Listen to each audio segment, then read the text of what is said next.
가요? 지금 엄청난 사건인데 이게 김대기 사실은 김대기가요 이명박 때 민영화 전도사였거든요. 그 김대기가 윤석열 정권의 첫 비서실장으로 지금 1년 반 동안 뭉개고 있는 건데 저자가 재산 신고에 28억 원을 누락했다. 이게 그냥 문제가 아니라 어저께 얼마나 큰 사건이냐면 민주당 국회의원 10여 명이 단체로 나가서 기자회견했던 사건이에요. 이게 28억 원이요. 여러분 생각 한번 해보세요. 28억 원이면 남영이는 평생 못 만질 돈이에요. 아, 왜 그러세요? 아직까지 못 만져본 돈이에요. 아니 아주 가볍게 이 모바일 같은 거로 은행 잔고 계산했을 때 갑자기 1450원이 왜 빠져나갔지? 그러면 뭐 유튜브 프리미엄 뭐 이렇게 나가는 것처럼 그렇게 돈이 조금씩 누락되거나 확인이 안 되면 우리가 깜짝깜짝 놀랐는데 자기 자산에서 28억 누락이 됐다는 걸 몰랐다는 게 말이 됩니까? 이 정권은 이런 게 주특기 같지 않아요? 김은혜 지금 뭡니까 홍보수석이죠? 전에 그때 무려 선거 때인데 그때 16억 재산 누락했죠. 네.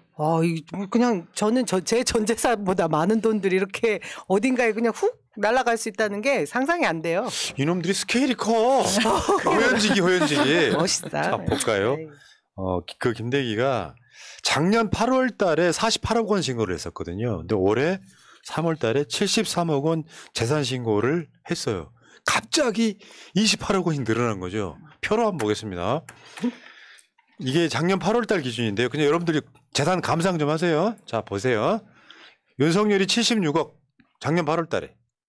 이거 이제 김건희 재산이라고 그러는데 윤석열 재산 맞습니다. 윤석열은 가난한 것처럼 이야기하지만 모든 윤석열의 검사로서의 행위의 결과물은 김건희 명의의 재산으로 갔던 거고 그래서 부부 합산하는 거예요. 저 중에 현찰만 60억이 넘어요. 그 돈 어디서 왔을까요? 난 지금도 궁금해 뒤지겠네. 협찬금이었을까요? 주가조작금이었을까요?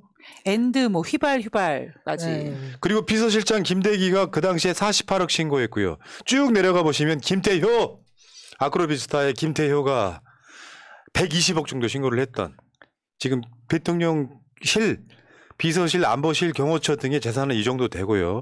그거를 올해 8월이 되니까 윤석열 재산은 별로 변동이 없이 똑같이 가죠 지금. 김대기 갑자기 48억에서 73억으로 늘어나요. 야 근데 밑에 보면은 이관섭이 75억, 김은혜 264억. 야 최상무기가 가난해 보인다 씨발 40억. 안상훈 68억, 김성한 안보실장 52억, 김태효 131억. 저는 이게 의도적이었다라는 생각이 드는 게 뭐냐면 윤석열이 76억인데 김대기가 73억이면 너무 재산 차이가 안 난다. 그래서 심기 경호차 28억을 숨긴 게 아닌가. 아니 이렇게 얘기하는 분도 계세요. 왜 윤석열은 재산이 이렇게 변동이 별로 없느냐. 고속도로가 이제 휘고 이러면은 이제 금액이 확 늘어날 거다 이런 얘기를 해서 제가 혼쭐을 좀 내줬죠. 그 정변식 화법은 그만해. 굳이 그리고 뭐 신고를 하겠어요. 네. 뭐 겁날 데가 없네. 이게 어디서 나온 돈이냐면 어음이라 그러는데 이게 원래 좀 있는 사람들만 아는 예를 들면 그 월단회 같은 정도의 레벨에 있는 사람들만 아는 상품인 거예요. 그러니까 마치 은행에 가면 이제 PB들이 전문적으로 관리해주는 그런 고객들이 알고 있는 상품인 거죠. 이게 이제 28억 원어치나 된다는 건데 얘네들이 정말 짜증나는 게 이런 거 있잖아요. 28억 원을 누락시킨다는 게 현실적으로는 불가능해요. 그렇죠. 그러니까 이거는 고의로 숨겼다고 보는 게 맞아. 왜 그러냐면 이게 내가 이제 공직자 관련해서 재산 신고를 하잖아요. 그럼 재산을 신고할 때 재산 등록 시스템이라는 게 있어요. 그러면 은행 거를 그대로 가져와서 거기다 입력을 하는데 무슨 단순 실수 누락이라는 게 말이 돼요? 예를 들면 이거를 막 무슨 서류를 막 이따만큼 뜯어와가지고 이거 보고 수기로 쓰는 게 아닌데 재산 신고 시스템 안에서 예를 들면 내가 신한은행이 있다고 쳐. 신한은행 계좌를 그대로 갖다 붙이는데 그거를 28억 원이나 누락시키는 게 가능하냐고. 자동으로 입력된다고. 그리고 저는 약간 그 이 김대기가 투자했다라는 이 증권사 발행 어음 가지고 좀 얘기를 하고 싶은데 그 우리가 왜 이 지금 윤석열 정부가 하고 있는 게 이거잖아요. 국가 재정 적자가 심해서 민영화를 시키기 위해서 나라의 소중한 자산을 막 팔아먹지 않습니까? 그것처럼 이번에 이 김대기가 그 자산을 증진시켰던 이 발행어음 같은 경우에는 지난번 우리가 이제 얘기하는 레고랜드 김진태 사태라고 불리우는 그 사태 때문에 증권회사가 휘청거린다 만다 그랬을 때 대한민국 초대형 증권회사에서 우리가 그거를 좀 이겨내기 위해서 발행한 발행어음입니다. 굉장히 안정성이 있었고요. 그다음에 수익성은 완전히 보장되는 상품이기 때문에 어쩜 이렇게 이것들은 안 좋은 것들을 기회로 이렇게 자기네 자산을 늘릴까 그런 것에 대해서 되게 맞아요. 백심하더라고요. 누락시킨 이유를 알 것 같아 갑자기. 왜? 그러니까 저희가 이 지금 현 정부 들어와서 경제를 망쳐놓는 데는 무능해서일까 사악해서일까 이 생각을 계속 하거든요. 일부러 해먹으려고. 그 경제가 아주 나빠지면 있는 가진 자, 현금 많은 사람들은 기회가 될 수 있습니다. 그래서 오히려 그 기회를 누리려고 이러지 않을까 하는 의심을 하게 되는데 이 수법이 그 당시에 굉장히 좋지 않았던 금융 경색 당시에 쉽게 사들일 수 있는 어음을 그렇죠. 그러니까 편하게 사들인 거 아니에요. 그게 외부에 밝혀졌을 때는 어떻게 보면 모럴 해저드까지 갈 수 있는 상황이니 못 밝히는 걸 수도 있었겠구나 하는 추측을 그러니까 하게 됩니다. 저도 그 비슷한 생각을 했는데 자금 출처를 못 밝힐 가능성이 그러네요. 높아서 일부러 누락시켰다. 어음이라는 핑계로. 그러네요. 근데 이제 내부적으로 검토를 해보니까 문제가 될 것 같아서 슬쩍 밖에 안 알리고 28억 더 얹어서 발표한 게 아니냐라는 의심을 해보는 거고요. 문제는 이것 때문에 징계를 받았냐 안 받았냐 논란이 또 생긴 거예요. 왜냐하면 재산 누락에 대해서는 법으로 이거는 징계를 해야 된다라고 그렇습니다. 이게 법으로 정해져 있는 거잖아요. 그렇다 보니까 지금 이거를 뭐냐면 공직자윤리법 제12조 성실 등록 의무 재산 등록 의무자의 성실한 재산 등록을 의무라고 표현하고 있고 22조는 제12조를 위반해 허위 등록 등 불성실하게 재산 등록을 할 경우 공직자윤리위원회가 이를 사유로 해임 또는 징계 의견을 요구할 수 있다라고 돼 있단 말이에요. 다른 것도 아니고 이럴 수 있거든. 모든 상황에 실수냐 아니냐는 상식적으로 보면 돼요. 야, 이거는 해명을 했는데 이거는 빼먹을 수 있겠구나라고 하는 거는 고의성이 없어서 그냥 넘어가는 경우가 꽤 있는데 28억 원은 어마어마한 돈이잖아요. 일반 서민들 평생 못 모으는 거예요. 이걸 빼먹었다. 그래서 이거를 징계했어 안 했어. 징계 받았어 안 받았어 하니까 김대기가 하는 말이 이건 프라이버시야. 그리고 그 관련해서 인사혁신처장이 7일날 답변할 때는 징계 처분 4가지 중 하나를 했다라고 이야기를 하고요. 그 4가지가 뭐냐면 경고 및 시정 조치, 과태료, 이런 것들이 있는데 뭘 했지? 여기에 대해서 지금 뭘 했는지는 말할 수 없다 그러는데 또 대통령실은 뭐라고 말하냐면 징계 안 받았다까지 이야기를 하는 거예요. 너무 뻔뻔스럽습니다. 이게 지금 정말 민주주의 국가도 아니고 왕정 국가의 그 이상인 것 같지 않아요? 벌주 마셨겠죠. 벌주. 법 위에 존재하는 자들입니다. 우리 쪽 진영의 인사가 만일에 1억 원이라도 신고 누락을 했다라고 하면 어떻게 됐겠습니까? 어쨌든 이 정권 자체가 이게 저는 저 정권 말현상, 세기 말현상 같은 느낌이 받아요. 이따가 재미있는 짤에도 그런 비슷한 이야기 나올 텐데 정말로 이 정권은 좀 상상을 초월하는 것 같아요. 유시민 작가의 진짜 명언이 되고 있어요. 2류 밑에는 3류, 4류만 보인다. 다 똑같지 않습니까? 그러면서 아까 그 이야기죠.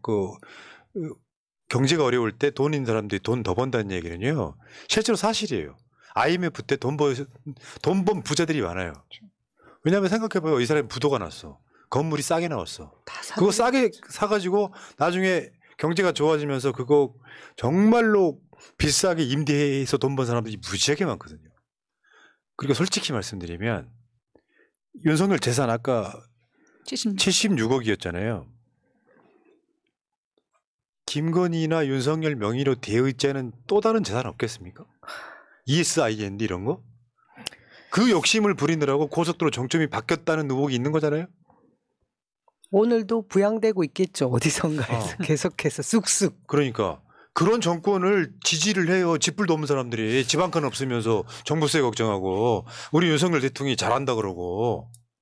여러분이요. 내가 요즘에 규정 내리기를 여러분들이 구구세요. 구구란 말 들으면 되게 자존심 상한 사람 되게 많대요. 여러분들이 구구인 거예요. 정치적 수준이 너무 떨어져서 미친놈 하나 지지하는 게 다 극우라는 거지. 이거 있잖아. 내가 극우만 이야기하면 또 되게 서운할 테니까. 우리가 저 10주년 행사한 공간 있잖아요.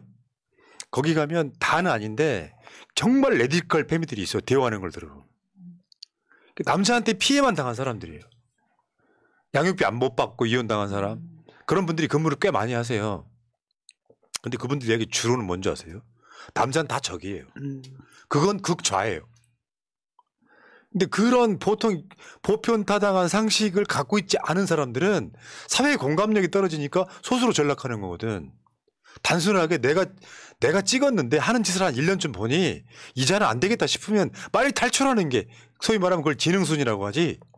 이게 입이 28억 정도 누락시키는 건 민주당에서 내가 볼 땐 이 국회의원들 10명 나와가지고 기자회견하는 게 문제가 아니에요. 사과 받을 일로 끝날 일이에요 이게. 민주당 주장이 그거였거든. 사과해야 된다고. 사과하는 의미가 무슨 의미가 있어요 이게. 다 똑같은 놈들인데. 국민 알기를 우습게 알고요. 거짓말하다가 들키면 항상 하는 말들이 그런 거 있잖아요. 실수. 그리고 프라이버시를 못 밝힌다. 아주 고전적 수법이야. 얘들 돈 많아서 배 아파서 하는 소리가 아니야. 나 그런 돈 필요 없어요 진짜로. 사람이라는 게 되게 골 때리더라고. 돈이 없을 땐 돈 좀 있으면 좋겠죠. 근데 그 욕심은 끝이 없는 거예요. 그래서 나눠 가질 생각도 없고. 내 남편이 대통령에 당선된 김에 당선되자마자 인수위 딱 만들었을 때부터 이미 정점 바뀌는 작업을 했잖아 지금까지. 그래서 막 수백억 갖고 싶은 자산가가 되고 싶었던 건가? 독재자의 최후 그 목표나 목적은 재벌. 그렇지. 독재자의 최고의 목적은 재벌이라는 말은 뭐 아주 전통적인 이야기죠. 자, 진짜 이런 거는 대한민국 사회가 윤석열 찍었던 사람들이 어떻게 꾸짖어야 세상이 바뀐다고. 자신들이 찍어줌으로써 세상을 이렇게 개판 만들고 있어도 아직도 잘했대요. 윤석열이가. 목이 메인다 진짜. 28억 근데 저런 돈은 부럽지도 않다 솔직히 말해서. 그래서 요즘은 저도 로또를 열심히 사고 있습니다. 옛날에 하던 짓. 10,000원어치는 살 수 있지.